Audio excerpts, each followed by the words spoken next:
Hello everyone! Welcome to the History of the Latin Alphabet, Part 5. We start to get into very, very wild type designs here because we start talking about the 19th and early 20th century types. And the 19th century is the so-called Victorian Era, where there is a lot of different variations. The so-called fat faces are born, where it's a very, very exaggerated and contrasty version of what we've seen with the Dodones and the Benoni types. And so, we've seen the progression from all the way from Garamond to Baskerville to the Didotes and, now, here. So, things are really getting out of control here. And the slab serif is also born. Now, this is a woodcut handbill, so it wasn't movable type, but it's very remarkable for the resemblance that it has to later slab serifs that are taking this design. And it's a little bit unclear if this is a trend that was started from a certain origin point, or if a lot of people are sort of doing the same thing that they're seeing on billboards or handbills that they're seeing in this time. But what is clear is that it does become very popular. So this is Vincent Figgins's specimen. Here is a specimen from 1845. But the first specimen that Vincent Figgins cuts is called Antique and released in 1815. This style is also called Egyptian, which is very confusing because Egyptian, antiques, they're all used for different types. So it sort of seems that the terminology was different for every printer. And there's a lot of difficulties in looking up certain pieces that we might want to see, because you might look up antiques and sometimes you might get Roman, sometimes you might get these, sometimes you might get sans. It's very confusing. And of course, our sans serif is born. The first sans serif printing type appears in 1816 William Caslon's specimen book. And as I just said before, it was also called Gothic, it was also called grotesque, antique, Egyptian. Very, very confusing for sure. We have to remember that sans serifs weren't just invented out of thin air. If you remember this example all the way from the first lecture, this is sans serif just because it has no serifs. It's interesting because sans serifs aren't an entirely new concept, because if you can imagine writing just a quick grocery list or something, it would have been a lot faster to write sans than with serifs. But it's interesting to think that it was an old style come and go again, but just reinterpreted in a different way. We'll see a lot of examples from Vincent Figgins because he just has a very, very, very nice specimen set. Now, Vincent Figgins seems to be the first to use the term sans serif. This was originally only upper capitals only, so majuscule only. But two years later, William Throgood also designs lowercase for it. So we have to think about the use cases for sans serifs. Nobody was really using sans serifs as body text. Everything was cut in very large sizes. It was meant for headlines. And even if there was a headline that was set in a sans serif, we don't see body text being set in sans for at least a century. I think it's not until maybe the mid 1900s that we really start to see body text set in sans serif. And of course, there was a lot of attempt to cut cursive type. Cursive type was very, very difficult to produce because if you can think about the complications of connecting strokes in metal type, it was very, very difficult. Although a lot of designers really did want to convert national handwriting to type, because a lot of the national handwriting was what tied their national identity to books and such. And obviously we've been seeing a lot of civilité examples, and Didot had a cursive too. Clarendons. So clarendons were also called Ionics, as you can see here. And this is the Henry Caslon's Ionic types. And we can see that the Ionic types are like slab serifs, but it's just a little bit of bracketing, meaning the instead of having an abrupt transition when they come to the ends of where the stem connects these serifs, instead of having an abrupt square transition, there's a very soft transition that's happening. So bracketing is happening. And we can see that in some earlier specimens that there's almost like a mixture. So if you see lions over here, like the N has a soft transition, but the L doesn't. So we can see that the clarendons were almost just meant to happen once the slab serifs came around. And this is from the same specimen. You can see like things are getting pretty wild over here. This is the so-called reverse contrast, where we can usually see contrast that's happening in the verticals, right? But some designers start to flip it. So like it's having like the axis, the thick axis, like that's going in a horizontal manner. So if you see like the A here, the A is also flipped. The A usually has a thick going on the right side diagonal, but like now like the A is flipped as well. And you see like, things are getting really wild. They're trying to have dimensionality into their types. And wedge serifs also occur. So like these like triangular, very abrupt transition types are happening. And this is from the American Wood Type book. So the American Wood Type book is very fun to look at because we can see a lot of like different styles that are just emerging. And in the same book, we can see that there's all these different charts showing that like, oh, look at these different styles that you could make. Like from a square, you can make this like Tuscan serif, Gothic serifs, and just like a lot of different styles in general. And if you see like on the right side where it says antique, Clarendon, Tuscans, you can see that there's just like no limit to how people were decorating their designs back then.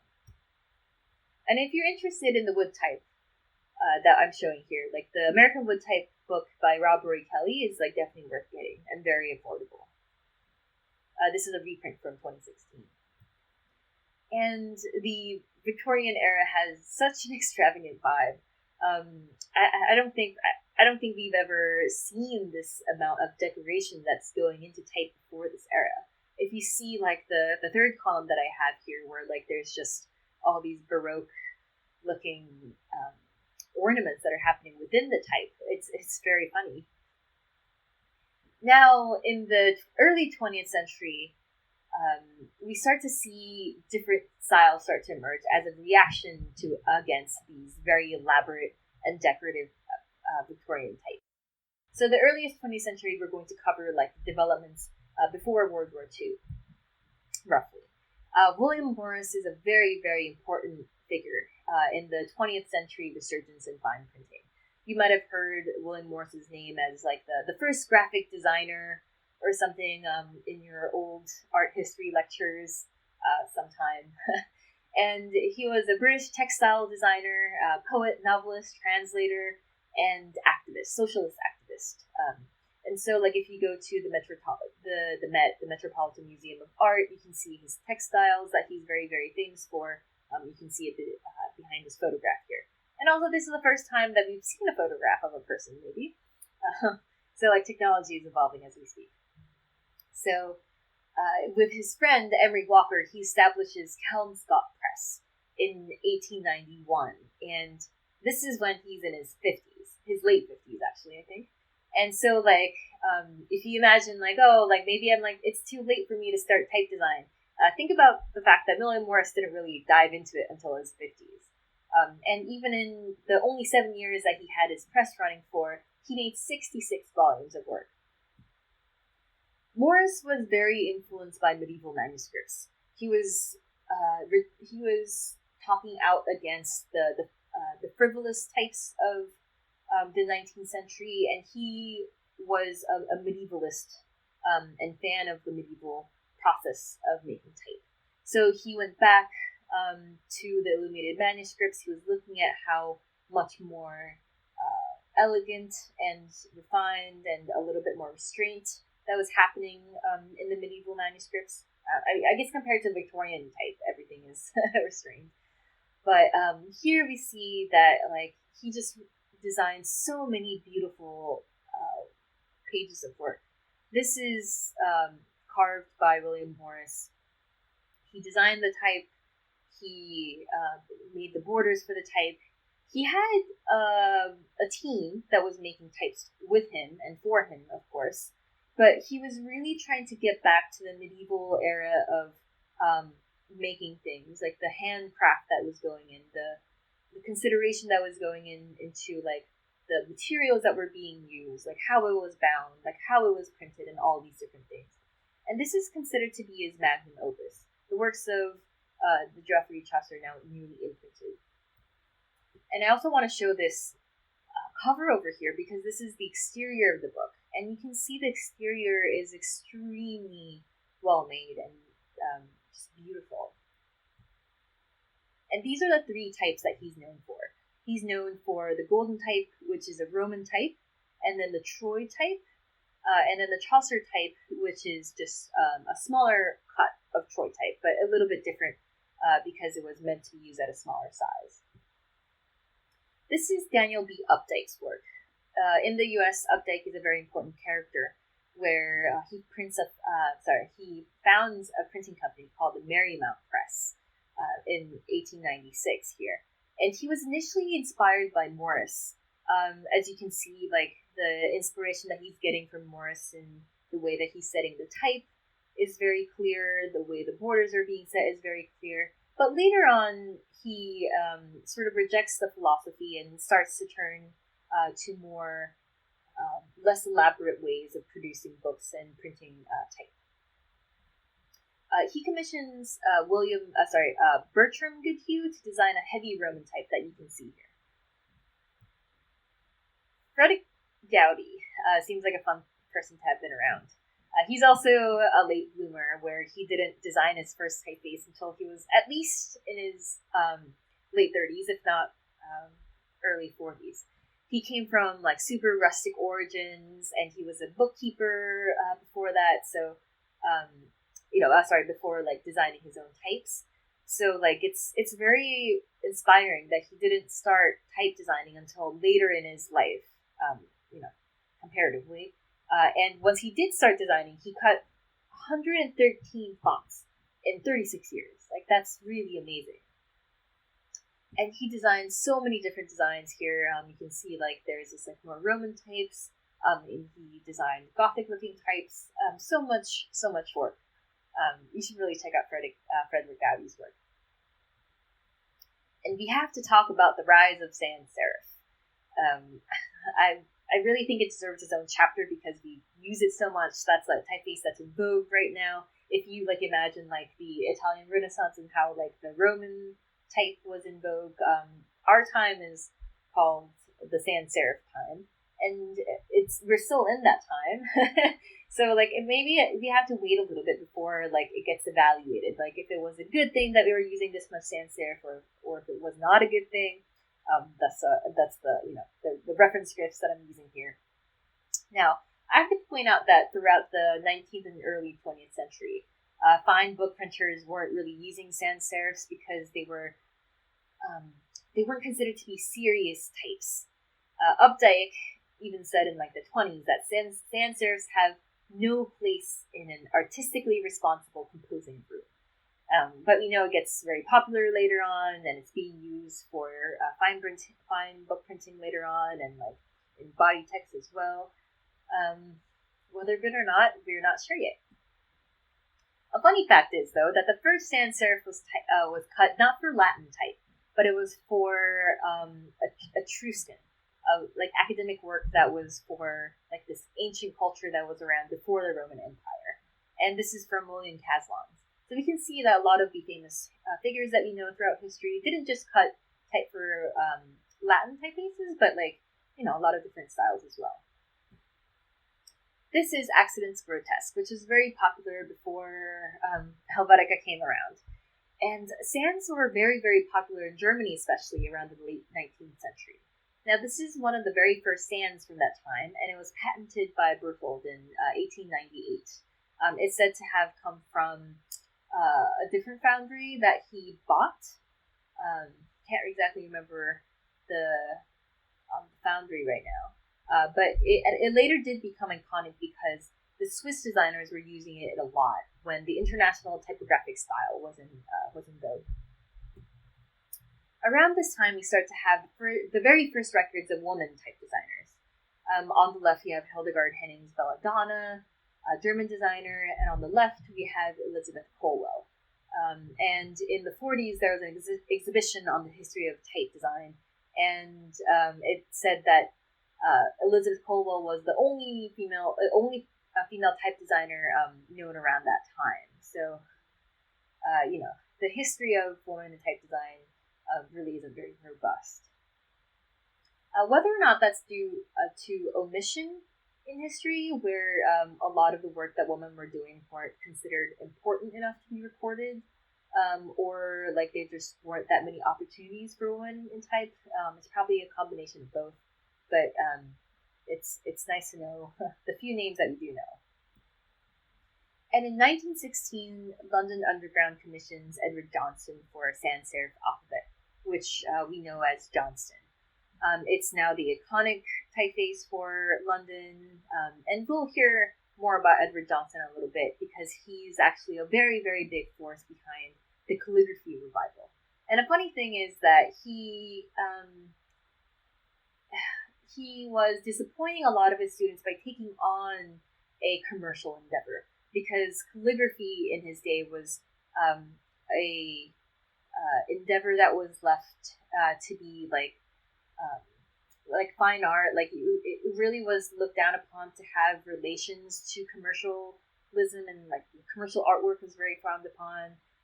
And sans wasn't a very elegant endeavor to go into. So a lot of his students were later disappointed by his designs that he did for the London Underground. Anyhow, you can see that he's modeled his typeface proportions on the classical Roman proportions. We can see that just like the Roman inscriptional capitals, the O is very wide, the E is a little bit narrower, the S is pretty narrow, and so on and so forth. Herbert Bayer was part of the Bauhaus movement, and he's very well known for his experimental typeface that wanted to have a unicase alphabet. He was trying to have an alphabet that would only require one set, 26 letters to represent both the minuscule and majuscule, uppercase and lowercase.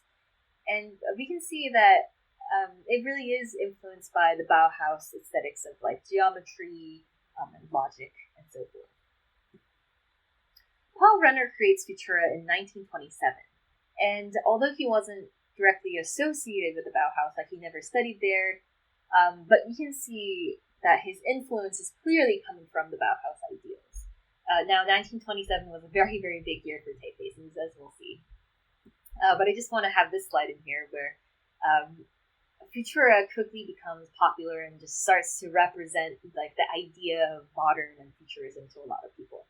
This is from the moon landing. So there's a plaque out there on the moon that has Futura on it, which is quite amazing to know. And we can't forget Gil Sans and Gil. Gil made his famous sans based on Johnston, and it actually becomes so popular that it starts being called the British Helvetica. And I have to sort of like go over history here, where like he was very well known during his lifetime. He died in 1940, but 50 years or so after his death, there's a biography published by Fiona McCarthy based on his private diaries. And it sort of contains evidence that he was a morally doubtful person by an extreme amount. And I won't sort of go into the details here in case you don't want to know about certain things, but like morally doubtful. So just a little note. Rudolf Koch makes Cabell around the same time. Like 1927. It's a very big year. Koch really admired William Morris, and to an extent where there's a quote of him speaking at a meeting where he's saying that like, I feel such a closeness to William Morris that I always have the feeling that he couldn't have been an Englishman. He must have been German. So that's a very funny quote. But Rudolf Koch was a very, very talented person of many, many talents. And we'll see his work again in the next chapter. And with that, I leave you for the next part. Just a reminder that all of these slides are available on the link that you see here. And this is the bibliography. I highly recommend that you check out a lot of these links if you're ever interested in these typefaces. Really, really amazing stuff in all of these links. Thank you. And I will see you in the next chapter.